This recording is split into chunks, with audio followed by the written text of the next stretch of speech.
Guys, for a lot of people, a SQUIER Stratocaster is their first guitar. But is it really a good choice for that? Today, let's take a look.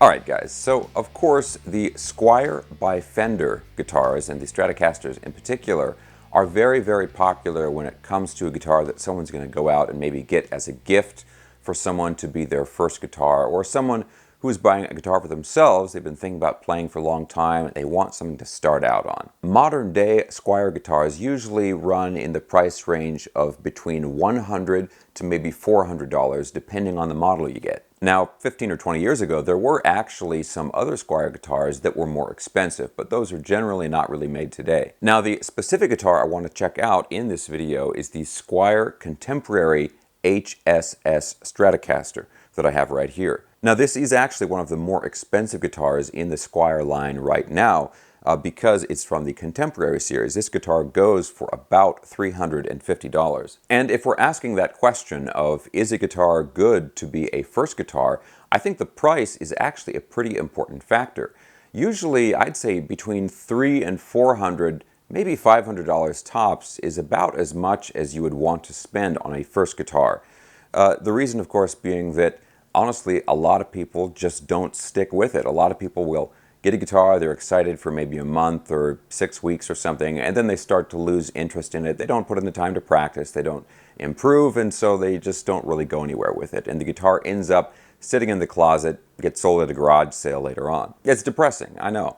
But my whole point is, this guitar is really at a good price point. But aside from the price, there are also several other advantages of getting a guitar like this as a first guitar. First of all, this guitar just has a great classic look to it. So if somebody has, some favorite guitar hero and they want to play like them, I mean, chances are at least one of their heroes played a Strat at some point. Another point here is that with the HSS, or humbucker single pickup arrangement, this is a very diverse guitar in terms of the different tones that you can get out of it. So it really doesn't matter so much what style of music you're interested in playing. I mean, with the humbucker, you can get some heavy tones from the bridge pickup, and the other combinations and the other single coil pickups will give you much more, gentler, sweeter tones if you want to play some jazz or blues or folk or something like that. So already we're checking off a lot of boxes here. The guitar is at a good price. You can use it to play a lot of different styles. It looks cool. And honestly, for a $350 guitar, these guitars play and sound really good. Now, I know you want to hear that for yourself, so I'm going to get to some playing samples in just a second, but real quick, guys, I do want to mention this. I'm really trying to grow my channel right now, really ramp things up for next year. So if you have not already subscribed, if you've been watching for a while, or if you just like this kind of content, please consider subscribing right now. Alright guys, but enough of that YouTube business. Let's go ahead and plug in this guitar and listen to how it sounds. And for this demo, I'm going to use my Blackstar ID Core amplifier. Now this is an inexpensive amplifier. I'm not using a real expensive amplifier, with a modestly priced guitar. I want something that's going to be kind of similar in terms of the price range. But anyway, let's go ahead and plug it in and check it out.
Okay guys, now let's talk about the specs of this guitar. It's a poplar body. Of course we have a rosewood fretboard with 22 frets, kind of like a medium jumbo fret. Of course it's a bolt-on maple neck here. It's a 25.5-inch scale length, the distance from the nut down to the bridge here, which is what you would expect on a Fender guitar. And it's got Squier brand pickups and tuners, and the bridge here is just a standard vintage style trim. But one cool thing is it does have these solid saddles down here, so it's not like the bent steel ones that rub the skin off your hand while you're using it. It even has a nice traditional 12-inch radius on the fretboard, so it's very comfortable to play for both chords and also lead work. And of course, you know, I always like black guitars. This is sort of like a nice metallic black here, but they have it in several other colors as well. And of course, I'm going to put links down in the video description. You can check out where you can get this guitar and the other color options they have and all that stuff. So to sum it all up, yes, I think this is a good first guitar for somebody. Now, in particular, I think the Squier Contemporary series is extra good for being a first guitar because, you know, there are some lower end Squiers, and while they are still good guitars, I think those guitars are more along the lines of something that you're going to play for maybe a year and then you're going to want to step up to something later on. But the Contemporary series, it's just a more solid guitar, you know, definitely more professional in a lot of ways. And so this is really a guitar that you could have as a first guitar, but continue playing it, you know, really throughout your whole journey as a guitar player. Now, if you think I'm just saying that because it sounds nice, I want to show you guys something here. Another guitar that I have is this one here, and this is a Squier Active HH with the reverse headstock, you know, and the Floyd Rose style trim, which I really like. Now, this guitar is also a Squier and costs just about $50 more than that other one, and I have absolutely used this guitar on recordings and even played live shows with it. In fact, I did a show with Michael Angelo Badio a little while ago, and I used this exact guitar, and it was great. In a way, the Squier brand is sort of known as a beginner's guitar, and I think that reputation is not really deserved, because although they do make some very inexpensive guitars that cost, you know, $100, $150, the Bullet series, that kind of stuff, when you get into the more mid-range or higher range instruments, they really are good, solid guitars that anybody could use. Okay, now I want to hear from you guys, all of the Squier owners out there, especially somebody who has the Contemporary series or like that Active HH series that I was showing you a second ago. I would love to hear what you guys think about those guitars. I will put links for those guitars down in the video description below. I will also have links there for my instructional videos and social media. If you enjoyed this video, please give me a thumbs up, subscribe if you haven't already, hit the notification bell, and I'll see you next time.